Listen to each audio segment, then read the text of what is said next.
Right. గురుగారు ఇంకొకటి ఇప్పుడు జన్మ కుండలిని ఆధారంగానే మీరు ఈ రత్నాలు తీసుకోవాలని చెప్తున్నారు గదా!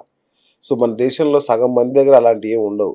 పుట్టిన తేదీలు గాని ఏమి ఉండవు. వాళ్ళ పరిస్థితి ఏంటి? దానికి జ్యోతిష్య శాస్త్రంలో నష్టజాతక అధ్యాయం అని చెప్పేసి ఒక అధ్యాయమే ఉంది. ఓహ్! దాన్ని ప్రశ్న మార్గం అని కూడా పిలుస్తారు. ఓకే. దాన్ని కొంతమంది చాలా మంది ఏం చేస్తున్నారంటే తప్పులు వాళ్ళ పేర్ల మీద మాది ఈ రాశి అని చెప్పేసుకుంటున్నారు. అవును. పేర్ల మీద ఈ రాశి అని చెప్పుకోవడానికి లేదు.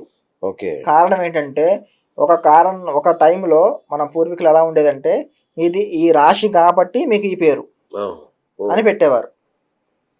అర్థమైందా? అచ్చా! మీది ఈ నక్షత్రం కాబట్టి మీ నక్షత్రానికి ఈ పేరులతో మొదలయ్యే అక్షరాలు పెట్టాలి అని ఓకే. శాస్త్రం ఉంది. అవును. ఈరోజు ఏమవుతుంది? మనది ఈ పేరు కాబట్టి మాది ఈ నక్షత్రం. ఆ! ఓకే. ఫార్ములా సేమే. ఆ! కానీ అది ఇటు నుంచి ఇటు వచ్చినప్పుడు తేడా కొడుతుంది. ఓకే. అర్థమైందా?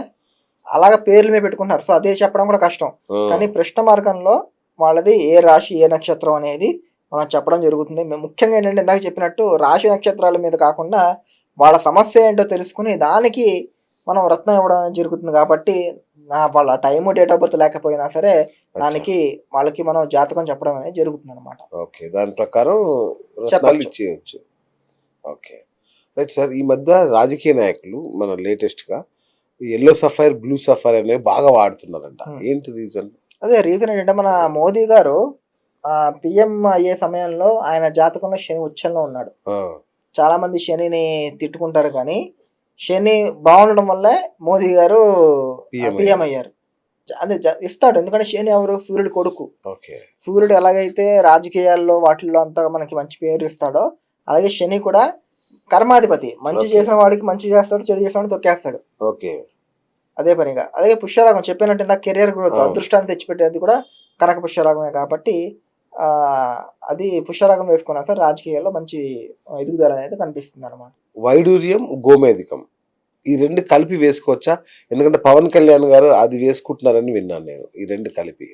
అదేనండి. ఇప్పుడు ఒకటి తిరగడానికి కావాలి, ఇంకోటి నాలెడ్జ్‌కి కావాలి. ఓకే. అవి 2 కూడా ఛాయాగ్రహాలే. రాహు, కేతువులు. ఓకే. అవి 2 కలిపి వేసుకోవడం వల్ల సమస్య ఏమి ఉండదు. కానీ 2 వేరు చేతులు వేసుకుంటే మంచిది. ఓకే. ఒకే చేతికి ఒకే చేతికి. ఎందుకంటే రాహు, కేతువులు ఎప్పుడు కూడా ఒకే చోట ఉండవు. ఓకే. మీరు కుండీలో ఎక్కడైనా ఏ కుండలైనా చూడండి రాహు ఆపోజిట్లో కేతు ఉంటాడు. కేతుకు ఆపోజిట్లో రాహు ఉంటాడు. అంటే కేతు 1వ ఇంట్లో ఉంటే రాహు 7వ ఇంట్లో ఉంటాడు కుండలిలో. అంటే క్వైట్ ఆపోజిట్ అనమాట. ఇవి 2 కూడా ఆపోజిట్ డైరెక్షన్ ఉండేవి.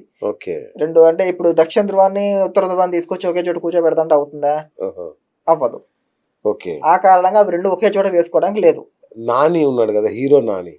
నవరత్నాలు కలిపి వేసేసుకోండి. ఇది ఎందుకు ఊరికే ఒక్కో రత్నం ఒక్కొక్క ఏదో ప్రయోజనం చెప్తున్నా కదా, మొత్తం 9 కలిపి తీసుకుంటే బెటర్ అని వేసుకున్నాడా? లేదంటే అట్లా కూడా వేసుకోమని చెప్తారా? నవరత్నాలు ఒకప్పుడు ఎలా ఉండేవంటే నవరత్నాలు అంటే అవన్నీ కూడా చాలా చిన్న చిన్న రాళ్ళు ఉంటాయి. అవును. నవరత్నాలు వాటి వల్ల ఎక్కువ ప్రయోజనం ఉండదు, అలాగే అనర్థం ఉండదు. అచ్చా. న్యూట్రల్ అది. ఎందుకంటే మనకి ఏదైనా ఒక రాయి యొక్క పవర్ తెలియాలంటే మినిమం 1 క్యారెట్ పైనే ఉండాలి. ఓకే. అంటే 3 క్యారెట్లు అలా ఉండాలి. ఈ రోజు మార్కెట్లో ఇంకో విషయం చెప్పాల్సిన విషయం ఏంటంటే చాలా మంది 8 క్యారెట్లు 9 క్యారెట్లు రాళ్ళు వేసుకుంటున్నారు. అవును. అవసరం లేదండి. ఓకే. అంటే ఇంత పెద్ద రాయి వేసుకుంటున్నారు వాళ్ళు. ఇంత పెద్ద రాళ్ళు. అవును. అవసరం లేదు. ఓకే. మీరు మంచి రాయి ట్రాన్స్పరెంట్ గా ఉండే రాయి 3 క్యారెట్లు వేసుకున్నా చాలు. చాలా మంది వాళ్ళు చెప్పేదంటే మీ వెయిట్ కి తగ్గ మీరు రాయి వేసుకోవాలి అని చెప్పి, మీ హైట్ వెయిట్ కి క్యాలిక్యులేట్ చేసి అంత రాయి వేసుకోవాలి అని చెప్పేసి. ఇప్పుడు రాళ్ళు అమ్మే వాళ్ళు కూడా ఇంత పెద్ద వేసుకొని చూపిస్తారండి వీడియోలలో. అవే అవి చూపిస్తాను కదా జనాలకి అట్రాక్ట్ అయ్యేది. అంత పెద్దవి పెట్టుకుంటున్నారు. మరి వింతగా ఉంది అది. అంత పెద్ద రాయిలో అనేది అవసరం లేదు ఫస్ట్ ఆఫ్ ఆల్. ఎందుకంటే అలాంటి రాళ్ళు దొరకడం కూడా కష్టం. మైన్స్ లో అంత పెద్ద రాయి క్రియేట్ అవ్వడం అంటే చాలా పెద్ద గొప్ప విషయం అది. వాళ్ళ కాస్ట్ కూడా అలాగే 2 కోట్లు 3 కోట్ల రకంగా వెళ్తాయి అంత పెద్ద రాళ్ళు వేసుకుంటే. అంత పెట్టుకునే అది అవసరం లేదు. ఇంకోటి ఏంటంటే రాయి మన మన అంటే మన కెపాసిటీ కన్నా ఎక్కువ ఉన్నా కూడా ఆ సైడ్ ఎఫెక్ట్ అనేది చూపిస్తుంది. అది సర్వత్ర వర్జయేత్. అవునా? అతి సర్వత్ర వర్జయేత్. అతి అనేది అన్ని చోట్ల మనకి అనర్థాన్ని తీసుకొస్తుంది. ఏది అతి అవ్వకూడదు, అలాగని తక్కువ ఉండకూడదు. కరెక్ట్ గా వాళ్ళకి ఎంత కావాలో అంత. ఆడవాళ్ళకైతే 2 నుంచి 2.5 క్యారెట్లు, మగవాళ్ళకైతే 3 నుంచి 4 క్యారెట్ల లోపు వేసుకుంటే సరిపోతుంది. అంతకన్నా ఎక్కువ వేసుకుని అంటే ఇప్పుడు ఏంటంటే బాగా లేని రాయి 10 క్యారెట్లు వేసుకున్నా ఒకటే, బాగున్న రాయి 3 క్యారెట్లు వేసుకున్నా ఒకటే. ఓకే. రేట్ 2 కామన్ కదా. ఓకే. ఇది 50,000 అయితే అది 50,000 ఉంటుంది. ఓకే. అర్థమైందా? ఏదంతే కదా, క్వాలిటీ ముఖ్యం, క్వాంటిటీ కాదు. అంతే కదా. సో అది కూడా జనాలు దృష్టిలో పెట్టుకుని వేసుకోవడం అనేది మంచిది. రైట్. గురుగారు, ఈ మధ్య ఈ నవరత్నాలు వేసుకోవడం అనేది ఫ్యాషన్ కూడా అయిపోయింది. అంటే లైక్ ట్రెండింగ్ లాగా, అంటే ట్రెండ్ లో భాగంగా కూడా వేసుకుంటున్నారు ఈ నవరత్నాలు.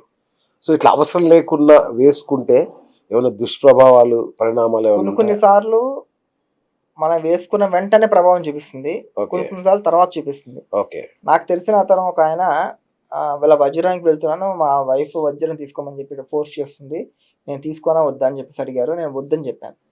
కానీ వాళ్ళ వైఫ్ ఒక ఫోర్స్ చేయడం వల్ల ఆయన వజ్రం తీసుకోవడం జరిగింది. ఆయన తీసుకుని బయటకు వచ్చేసరికి ఆయన కారు లేదు. అంత ఎఫెక్టివ్గా ఉంటుంది. అది డబ్బున్న వాళ్ళని కూడా బెచ్చగాని చేసేస్తుంది ఒక్కొక్కసారి, వజ్రం ఎస్పెషల్లీ. ఓకేనా? అలాగే బెచ్చగాని కూడా డబ్బునోని చేస్తుంది. ఆ కెపాసిటీ అనేది వజ్రానికి ఉంది అనమాట. అందువల్ల ప్రతి ఒక్క రాయి కూడా వాటి మంచివి ఉంటాయి, చెడువి ఉంటాయి. అదే చెప్తున్నా, మనకి ఇప్పుడు నిప్పు మనకి మంచిది, చెడుది. మనకి కాలుస్తుంది, మన వంట కూడా ఉపయోగపడుతుంది. అది మనకి ఎలాగ ఉపయోగపడాలని చెప్పేసి దాన్ని కరెక్ట్ గా వాడుకునే విధానం తెలిసినప్పుడు అది మనకి మంచిగా ఉపయోగపడుతుంది. దాన్ని వాడుకునే విధానం తెలియకపోతే అది మనకి కాలుస్తుంది. రైట్. ఇప్పుడు మనం అనుకుంటున్నాం ఏంటి, ఫేక్ ఉన్నాయి, లేదంటే కొన్ని పడతాయి, మనకు పడవు, ఇట్లాంటి రకరకాల మీమాంసాలు ఉన్నాయి. అన్నిసార్లు మాకు తంత్రి గారు దొరకరు, వినయ్ గారిని వచ్చి అడగాలంటే దొరకరు, మీరు ఎక్కడో ఉంటారు. సో అలాంటి వాళ్ళు ట్రయల్ పీరియడ్ అని ఏమైనా ఉంటుందా? అంటే ఇన్ని రోజులు వేసుకుని చూస్తే దీని ప్రభావం వాళ్ళకి 45 రోజుల్లో దాని యొక్క ప్రభావం అనేది తెలిసిపోతుంది. వేసుకోవాలా వద్దా, చెడు అవుతుందా అని తెలుస్తుందా? తెలిసిపోతుంది. 45 రోజుల్లో వాళ్ళకి డిఫరెన్స్ అనేది తెలుస్తుంది. ఓకే. ఆ డిఫరెన్స్ కనిపెట్టి వెంటనే వాళ్ళు దానివల్లే అవుతుందని చెప్పి తెలుసుకుని దాన్ని తీసి పెడితే మంచిది. మొన్న నాకు తెలిసిన ఒక అతను అమెరికాలో ఉంటాడు. అతనికి ఆస్ట్రోటాక్ అనే దీంట్లోనో ఏదో వేసుకున్నాడు అనమాట. చెప్పి రెండు రాళ్ళు, బుద్ధుడు, ముత్యం, రెండు కూడా కలిపి వేసుకున్నాడు అనమాట. అది అప్పటి నుంచి జాబ్ పోయింది. ఆ విషయం తెలియలేదు నాకు. వీడియో కాల్లో నేను మాట్లాడుతున్నప్పుడు ఆయన చూసి, సార్ ఇది మీకు ఇలా రెండు ఎవరు వేసుకోమన్నారు, మీకు ఫస్ట్ అయితే తీయండి అని చెప్పేసి ఆయన చేతి తీపిచ్చిన ఒక 2 months లో ఆయనకి జాబ్ వచ్చింది మళ్ళీ. అంటే చెప్తున్నా, చాలా చిన్న చిన్న విషయాలు వాళ్ళకి ఎందుకు పోతుందో జాబ్ తెలియదు, ఎందుకు వస్తుందో తెలియదు. మన జాతకాలు అన్ని లింక్ ఉంటాయి, ప్రతి ఒక్కటి జాతకానికి లింక్ ఉంటాయి. జాతకం ఒకటే కాదు, ఒక్కొక్కసారి వాళ్ళు గురుదశ మహారదశ నడుస్తుంటుంది వాళ్ళకి. కానీ వాళ్ళు వేసుకున్న రాయి వచ్చేసి శుక్రుడి రాయి వేసుకుని ఉంటారు. ఆ సమయంలో వాళ్ళకి మంచి జరగాలని అవుతున్నా ఈ రాయి అనేది ఆపేస్తూ ఉంటుంది దానికి. అలాగా అంటే మనం వేసుకున్న రాయి, మనం వేసుకున్న దశ, మన జాతక రీతి ఎలా ఉంది, అవన్నీ కూడా చూసుకొని కరెక్ట్ సరైన ఆస్ట్రాలజీని సంప్రదించి దాన్ని వేసుకోవడం అనేది చాలా ఉత్తమమైన పద్ధతి.